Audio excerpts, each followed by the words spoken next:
A paz do Senhor Jesus a todos. Vamos começar mais uma das nossas aulas de eclesiologia. Abra seu livro na página 29. Nós vamos falar sobre a igreja do Novo Testamento. A igreja do Novo Testamento ela começou com cerca de 3.120 pessoas e foi pastoreada por Tiago, meu irmão de Jesus. Então você tinha cerca de 120 pessoas no cenáculo. Depois, isso Atos 1, Atos 2, Atos dos Apóstolos capítulo 1 e capítulo 2.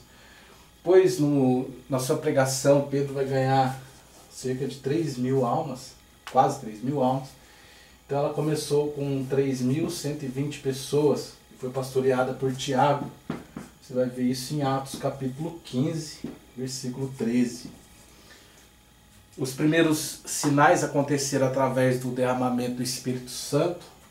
Em Atos capítulo 2, foram os primeiros sinais. E após o derramamento do Espírito Santo, as coisas começaram a acontecer na igreja primitiva. Eles começaram a pregar a palavra de Deus. Atos capítulo 2, versículo 16 ao 36. Eles começaram a batizar. Atos capítulo 2, versículo 41.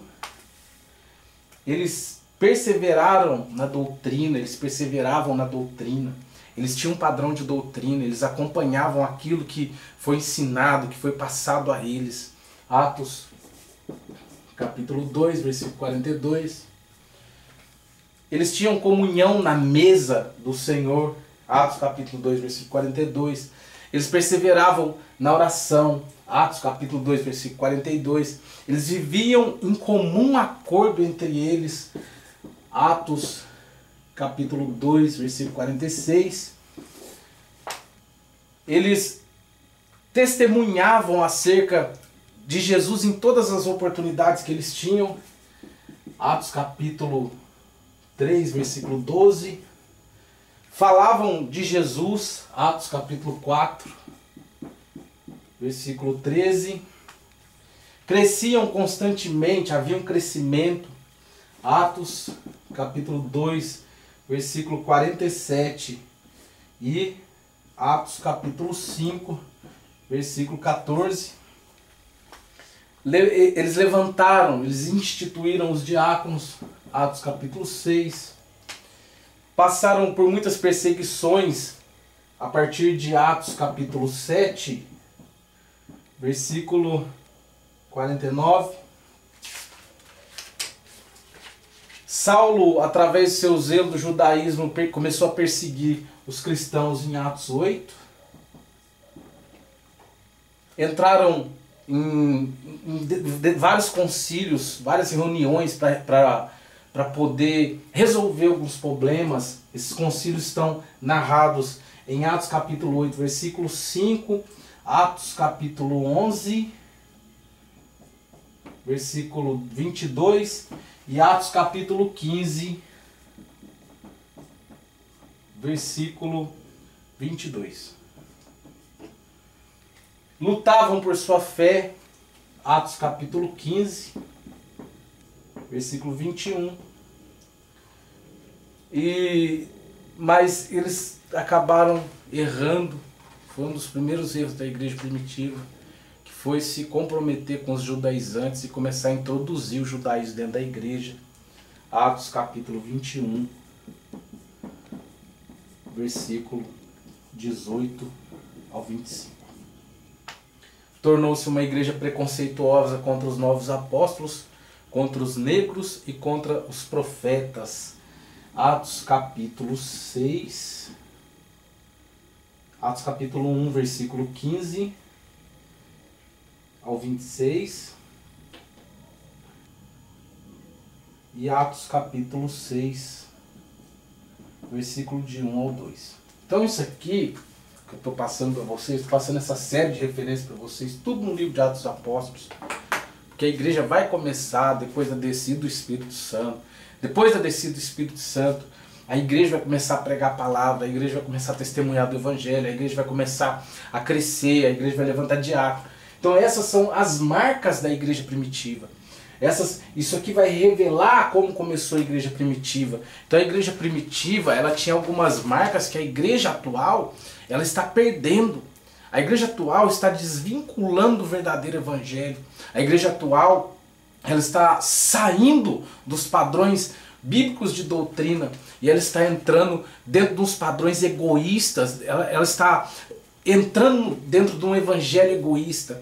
Ela está vivendo um evangelho onde se anula uma parte da Bíblia e se crê em partes dela. Ela está distorcendo o teor da palavra e está perdendo essas marcas da igreja primitiva. Então, quais são as marcas da igreja primitiva? Primeiro, eles pregavam a palavra de Deus. A igreja dos dias atuais, nós temos visto em várias denominações, em vários lugares, as pessoas usando a palavra de Deus. Os pastores não estão mais pregando a palavra de Deus, os pastores estão usando a palavra de Deus. É diferente de você pregar um evangelho genuíno, falar de salvação e você usar a palavra em benefício próprio. Nós vemos denominações atacando outra, a outra contra-atacando outra. Nós vemos pastores brigando entre si, igrejas brigando entre si e distorcendo a palavra em benefício próprio. Então a igreja está perdendo uma das suas marcas, que é a pregação da palavra. Você entra em cultos hoje, onde se tem todo o movimento no culto, mas na hora da palavra, a palavra dura 15 minutos, 10 minutos. Então a igreja está perdendo a sua primeira marca. Atos capítulo 2, versículo 16 e 36, que é a pregação da palavra. Você que me assiste, você que é meu aluno, você tem que aprender, você tem que entender que a Bíblia ela tem que ser exposta da maneira que ela é. A Bíblia tem que ser exposta dentro da sua hermenêutica mais pura possível, porque não existe eu acho e nem eu creio, existe a Bíblia diz. O maior erro nos dias atuais é eu creio assim, eu acho assim, eu penso assim, e estamos deixando de lado o que realmente a Bíblia diz. Nos dias atuais se isolam versículos, se isolam textos e criam doutrinas que destroem a palavra de Deus, e ela está perdendo essa importante marca que a igreja primitiva tinha, que era pregar a palavra de Deus.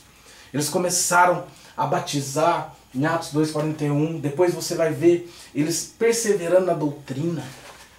A igreja ela tinha um padrão de doutrina. A igreja ela tinha um padrão a ser seguido.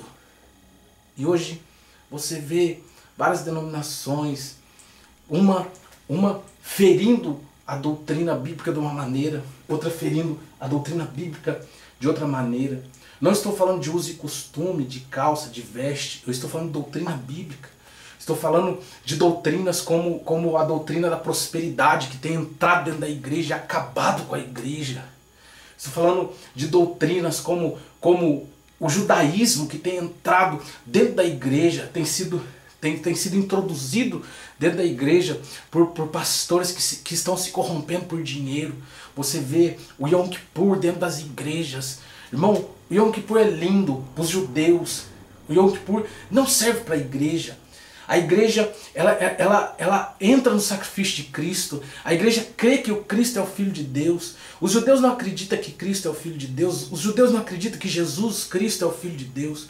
Os judeus até hoje esperam Cristo. Os judeus, até hoje, eles celebram o Yom Kippur porque eles acreditam que através do seu sacrifício, Deus vai perdoar os seus pecados e vai lhe dar mais um ano de vida. E a igreja não vive dessa maneira. A igreja, ela recebeu o Cristo, Jesus Cristo como seu Senhor. A igreja, ela entra através do sacrifício de Cristo. Então nós não devemos celebrar esse tipo de coisa dentro da igreja. Então a igreja está perdendo seus padrões de doutrina, seus padrões bíblicos de doutrina. E tem uma série de coisas que têm sido introduzidos na igreja, onde a igreja está perdendo o seu padrão de doutrina e está perdendo a sua credibilidade. Porque em muitos lugares Hoje a igreja é sinônimo de chacota. O termo pastor é sinônimo de chacota. Mas não era dessa maneira quando se perseverava na doutrina dos apóstolos, naquilo que foi ensinado, naquilo que foi ministrado por Jesus, na sua maneira mais pura. Eles tinham comunhão na mesa do Senhor. Eles viviam em comum acordo entre eles. Isso é uma realidade que foge nas igrejas hoje. Porque na grande maioria delas, os irmãos não têm acordo, não vivem em paz. É um atacando o outro, é um fofocando acerca do outro, é um fazendo, arrumando picuinha com o outro, é um discutindo com o outro. Não existe mais a vida em comum, acordo dentro das igrejas. Entre os obreiros ainda é pior ainda, porque é um obreiro querendo ser melhor que o outro, um querendo aparecer mais do que o outro, um querendo se apresentar melhor do que o outro, um querendo puxar o tapete do outro. Então é uma das marcas da igreja primitiva, que a igreja atual ela tem perdido. Nós necessitamos de recuperar, nós precisamos recuperar essas marcas da igreja primitiva. Nós precisamos viver esse verdadeiro evangelho que não está sendo vivido mais nos dias de hoje. Você vai ver que eles testemunhavam acerca de Jesus em qualquer oportunidade. Qualquer oportunidade que eles tinham, eles falavam de Jesus. Jesus morreu para nos salvar. Jesus morreu para perdoar os nossos pecados. Qualquer oportunidade que eles tinham, eles falavam de Jesus. Eles pregavam sobre Jesus. E eles ganhavam almas através da pregação a respeito de Jesus Cristo. Eles cresciam. Isso levava eles ao crescimento. Isso levava eles a crescer. Porque Deus acrescentava pessoas à igreja a cada dia que se passava. E o crescimento foi tão grande que eles tiveram que levantar diáconos para poder ajudar a cuidar da obra. Eles passaram por várias perseguições, e essas perseguições, que um dos perseguidores foi Paulo, essas perseguições vão impulsionar o crescimento da igreja, porque os judeus alinhados, eles estavam começando a ser exclusivistas. Porque você vai ver no capítulo 2 que eles sentavam à mesa, eles estavam junto no partir do pão, nas orações. Mas no capítulo 6 você vai ver que eles estavam deixando os gregos de lado. Por isso os gregos vão murmurar contra os judeus. Porque as suas mulheres, suas viúvas estão sendo desprezadas no ministério. Isso vai fazer com que eles levantem diáconos para cuidar dessas viúvas, para cuidar dos gregos. Mas eles estavam se tornando exclusivistas. Eles estavam deixando a igreja só para eles. E eles não queriam pregar para os gentios. Então Deus vai permitir uma perseguição contra eles para que o evangelho se espalhe e alcance todas as nações da terra, como era o propósito divino. Esse foi o motivo da perseguição. Eles vão entrar em concílios para resolver várias coisas, eles vão ter várias reuniões para resolver alguns problemas da igreja primitiva. Mas eles sempre vão estar lutando pela sua fé. Eles nunca vão negar a sua fé. Você vai ver Pedro diante de Herodes e não vai negar sua fé. Tiago vai morrer e não vai negar sua fé. Paulo, ele vai pregar, ele vai ser chicoteado, ele vai ser espancado, ele vai ser dado como um morto, ele vai ter que fugir, ele vai ser preso, ele vai ser açoitado, mas ele não vai negar a sua fé em nenhum momento. E nos dias atuais, nós vemos que grande parte do esforço desses homens não tem sido valorizado, porque os cristãos nos dias atuais negam a sua fé por pouca coisa. Nega a sua fé por um momento de privação. Nega a sua fé por um momento de dificuldade. Nega a sua fé por uma oferta melhor, por dinheiro. Não estão mais valorizando a luta desses homens da igreja primitiva. Então essas são algumas marcas da igreja primitiva que começou ali em Jerusalém. E dali ela começou a ser perseguida e começou a crescer de uma forma espetacular, muito gloriosa. Deus vai dar um crescimento muito grande para essa igreja através de perseguição. Dali você vai ver que a igreja vai para Antioquia. Então a igreja de Antioquia começou através da família de Lucas e se tornou uma igreja livre. Atos capítulo 13, versículo de 1 a 4. Para essa igreja corriam os rejeitados, como os sirineus, os membros da família de Herodes, os profetas e um ex-delinquente chamado Saulo. Após seu crescimento, a igreja de Jerusalém enviou obreiros para tomar as rédeas da igreja. A igreja de Antioquia foi fundada depois de grande perseguição após a morte de Estevão. Então, após a morte de Estevão, em Atos 11, 19, você vai ver que a igreja de Antioquia ela vai começar a crescer, ela vai ser fundada. E para cá, a igreja de Antioquia ela vai virar um refúgio. Ela vai virar um refúgio onde os rejeitados iam para lá. E o próprio Paulo vai ficar nessa igreja durante muitos anos antes de começar seu ministério, em Atos 13. Em Atos 13, 1.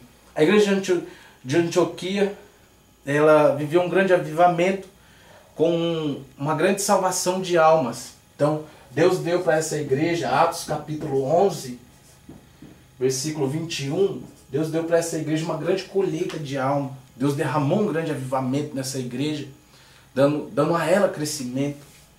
Eles enviaram a Barnabé para dirigir a igreja, e Barnabé viu que não conseguiria sozinho.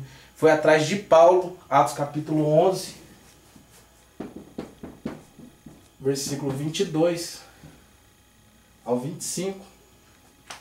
Isso para se cumprir o Salmo 68, versículo 27. Lembra que eu falei para vocês na aula anterior do pequeno Benjamim, do Paulo, que foi o grande líder da igreja. Então, mas o Paulo só se tornou o grande líder da igreja porque um homem chamado Barnabé foi atrás dele. Porque o Paulo ficou isolado durante vários anos. Durante muito tempo ele ficou jogado de lado. Ele foi rejeitado pela igreja de Jerusalém. E ele vai para Antioquia e ele vai começar, ele vai fazer o seu trabalho de tendas manual lá em Antioquia. Até que Barnabé vem dirigir a igreja, Barnabé vai atrás de Paulo. Conta o historiador que ele vem montado em um cavalo. E um belo dia ele chega até Paulo e começa a conversar com Paulo e fala: você é Paulo? Paulo fica quieto. E ele começa a falar: eu vim te buscar para a obra, para fazer a obra do Senhor comigo. Você está preparado? O historiador fala que Paulo, em silêncio, ele começa a quebrar todas as suas tendas que ele estava fazendo. Guarda as suas ferramentas, sobe no seu jumentinho e olha para Barnabé com uma cara feia e fala assim: já faz muitos anos que eu estou preparado. E ele vai começar ali a obra missionária. Mas eu quero que você entenda que após a conversão, Paulo vai ser rejeitado. E ele vai ficar durante entre 13 e 15 anos sozinho, isolado. E depois desse tempo que ele vai ser chamado para o ministério, que ele vai começar a fazer a obra missionária, que ele vai, através da influência de Barnabé, ele vai vir fazer a obra missionária. E isso acontece muito nos nossos dias atuais. Quando nós temos um chamado, quando nós temos um ministério muito lindo na nossa vida, as pessoas nos isolam, os líderes não nos querem por perto, porque eles têm medo de que nós venhamos aparecer mais do que eles. Então eles nos deixam distante, eles nos deixam isolados para que essa estrela não brilhe, para que esse ministério não apareça. Isso aconteceu com Paulo, mas fique tranquilo, porque Deus sempre vai levantar um Barnabé para ir atrás de você, para te levantar, para te jogar o teu ministério lá em cima. Deus sempre vai levantar um Barnabé que vai acreditar em você e vai apostar todas as suas fichas no seu ministério, que vai te tomar pela mão e vai te ajudar. Se você está sendo isolado, rejeitado pela sua liderança, fique tranquilo. É porque Deus tem um grande chamado e um grande ministério na sua vida. Levante sua cabeça. Não fique aí prostrado, creia naquele que te prometeu, naquele que te fez a promessa. Creia que tudo que ele te prometeu, ele há de cumprir na sua vida. Então Barnabé vai atrás de Paulo. Muitas pessoas vão vir para essa igreja de Antioquia. Ela vai crescer muito.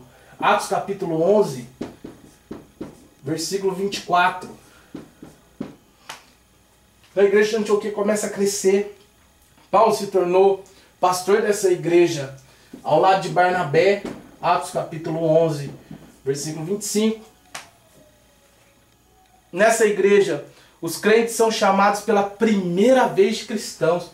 Então aqui na igreja de Antioquia, em Atos capítulo 11, versículo 30, vai ser a primeira vez que os crentes vão ser chamados de cristãos. Então aqui surgiu o termo cristãos. Em Atos capítulo 11, versículo 30. Nessa igreja, os crentes vão ser chamados a primeira vez de cristãos. A primeira igreja a fazer missões é a igreja de Antioquia, quando vai enviar Paulo e Barnabé em Atos capítulo 13, versículo de 1 ao 2. E Atos capítulo... Então essa é a primeira igreja a fazer missões. A igreja que Silas decidiu congregar, mesmo tendo sido membro da igreja de Jerusalém. Silas foi enviado para acompanhar Paulo e Barnabé, depois da discórdia acerca dos ritos mosaicos. Silas era um grande amigo de Pedro e foi enviado com uma missão de viajar com Paulo. Atos capítulo 15, versículo 22.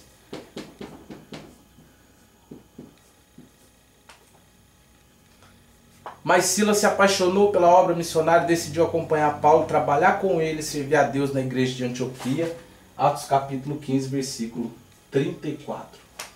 Então, essa igreja de Antioquia, ela é uma igreja, ela é uma das primeiras igrejas a surgir depois da igreja de Jerusalém.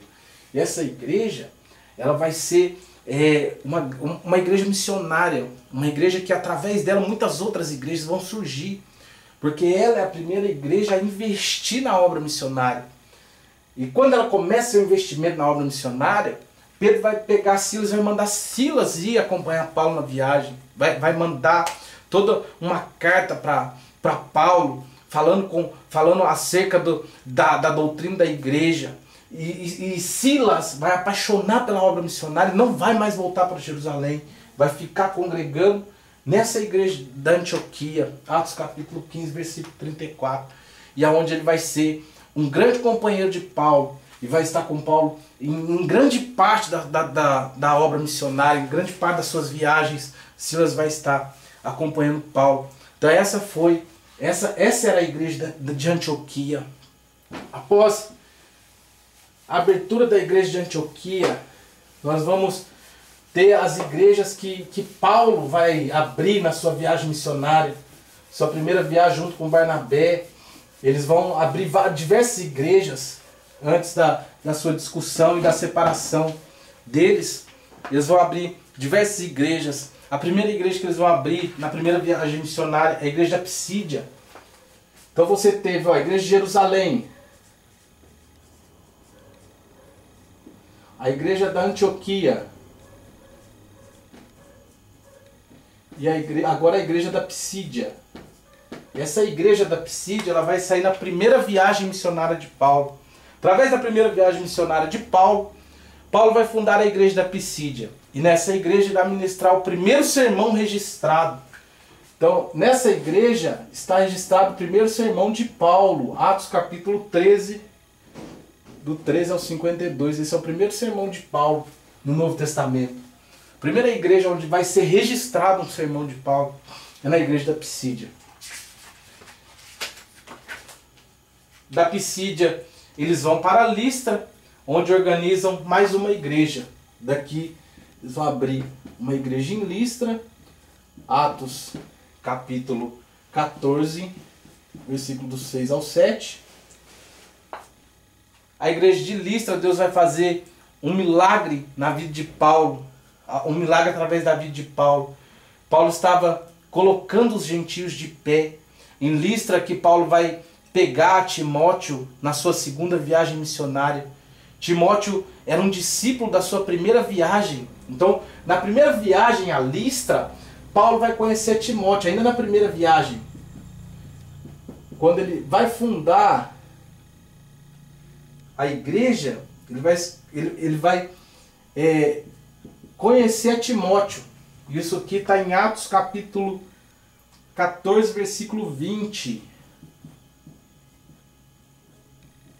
Em Listra, ele vai conhecer Timóteo, na sua primeira viagem. Mas Timóteo era muito pequenininho, Timóteo ainda era criança, não podia acompanhar Paulo. Então, na primeira viagem, Timóteo não vai com Paulo, mas Timóteo vai conhecer Paulo na primeira viagem. Um desses discípulos, que era o Timóteo, 2 Timóteo 3:11.